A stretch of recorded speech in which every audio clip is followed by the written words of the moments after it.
Súdružka, tá šestka čo znamená? To je akože... To je anomália. Tuto môžeme názorne vidieť, že tento výraz tohto je anomália. Ja, je to taká milá anomália. Oni sa Ale smejú. pozrel si tam. No čo, dal som ti to, čau. Ale táto desinka je A táto veľmi desinka? milá. A toto je choré. A celé je to vlastne anomália. To si musíš pustiť. Milé versus choré anomália. Dobrý.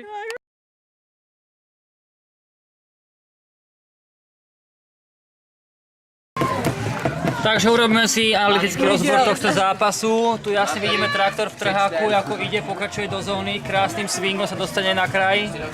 A tuto priamkou do zóny a vidíme Miguela, ako je stíhaný obrancom, ktorý je trochu obeznejší. Jednu nohu majú. Dvě tablety denně. A tuto v 15. minúte sa uvoľňuje náš traktorík krásne kolmicou do zóny na stav 9-2. Do tohto stavu nastupuje Miguel a dropuje disk v strede pola Nastupuje Miguel. a v zápätí na to uteká, upadne v zóne. Takže takýmto spôsobom nám Bogota dala 4 body. Teraz nám predvedie náš štúdiový analytik Jozef Ž. Krásne pýtanie disku podľa Miguela. A vidíme, že takýmto spôsobom sa dostávame do tlaku do situácie 9-8. Kačer s kľudným svedomím bere timeout, vypičuje všetkým, tí si to prehodnotia a môžeme tam Jorgeho. Jorge ale má krče, takže tam púšťa Bránkyho. A Bránky háče Jerry opäť si všimnime. Rozbor situácie príde opäť. No. Takže máme tu lavácku lineu, takzvanú JMK a opäť B. J dáva jasný fake a hádže disk mierne k čiare, kde Miguel chytá v rybičke, alebo sa potkol. V tomto momente zbadá Kačera, ktorý robí svoj typický cut.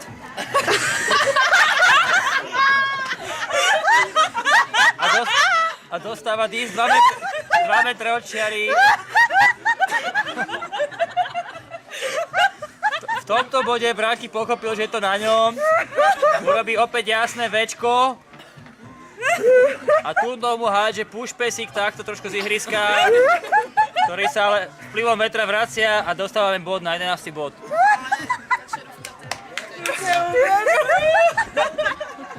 No a to bol vlastne koniec zápasu a vyhrávame a pokračujeme v našom ťažení 6-0 bez prehry teda.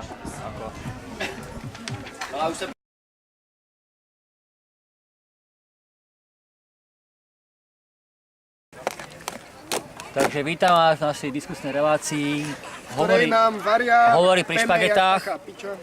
Máme tu v štúdiu našich pozvaných hostí, máme tu dvojičky. Mareka Hrocha, ktorý hrá ako Begemot, ktorý zastupuje Uniu handlerov.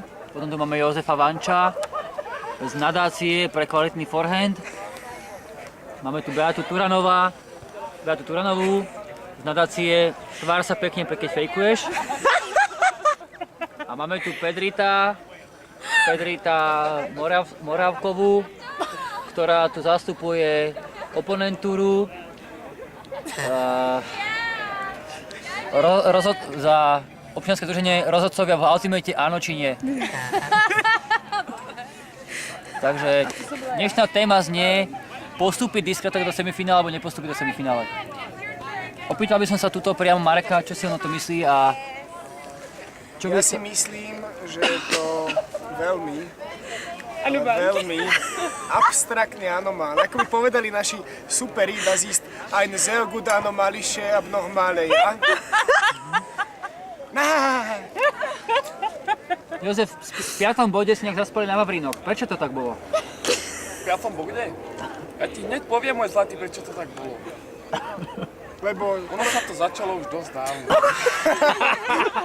ešte v prvom bode. Môj zlatý, to bola chyba rozcvičky. To zlé pristupovanie k fejkom, zlé pristupovanie k bodom, proste celé zlé, je to chore.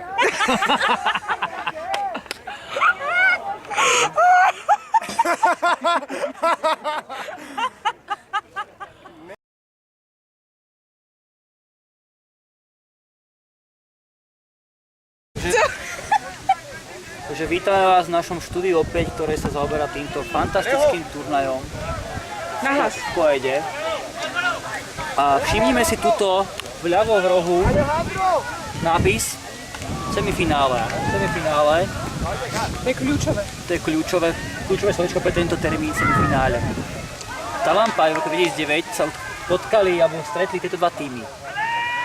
Disc Traktor 20 liter turbo diesel injection 1984 ventilový, vzduchom chladený proti Sugar Mixu s prídavkom CO2 a H3PO4 pre sladkú chuť v ústach. Teraz schválne si skúste tipnúť, ako to skončilo. Nevieme, C je nevieme, správne, povedzte nám. C je správne. Ja viem, že si Ne, napätí, B, tak ja ja vám to poviem, niekedy si to presne nepamätám. Skús to Ale vyrátať. myslím si, že tento Sugar sa rozložil na 7 kúskov. Na 9, ne? Na 7. A Traktor nenormálnym spôsobom, to podotýkam, že nenormálnym spôsobom, Anomálne. zadrbal 9 kvalitných príhavok do zóny a zrezultovalo z toho výsledok 9-7, ktorý posunul Traktor do finále proti takýmto malým bonsajíkom. Sú čierne, áno, sú bonsajíky. Ja ich tu nakreslím takto. Predstavte si také nejaké pole vázy alebo niekde, áno, a toto sú tie bonsajíky. Ešte to, ať ho nemyslíme nejak to. Možno bude dobrý to. Takéto malé bonsajíky chutnúke, no milé, no čo by ste povedali, no starajú sa to dlhé roky tí Japonci, áno. A medzi tieto traktorky je také mega kolesísko z toho nášho traktora. A takto to pomeleme, rozsekáme to a vyhráme. A tak to bude. A tak to bude. A tuto, jak vidíme, vychádza placka na sírko. Takto v layoute, ale už je mŕtvý. Na sírko! A tu prosíš obrodní odísť, ktorý už je dávno v aute, alebo tu je kuželka, jak vidíte sami. A tuto už sú ovácie traktoristov. Ďásajúci. Sme vo finále! A toto prosím pekne, tu bude Migo takto. Victory znak, áno? No len aby to bola pravda všakže. Traktor! A chcel by som ešte povedať, že tento tím bojuje proti dekriminalizácii mládeže. To tiež. A najmä mládeže.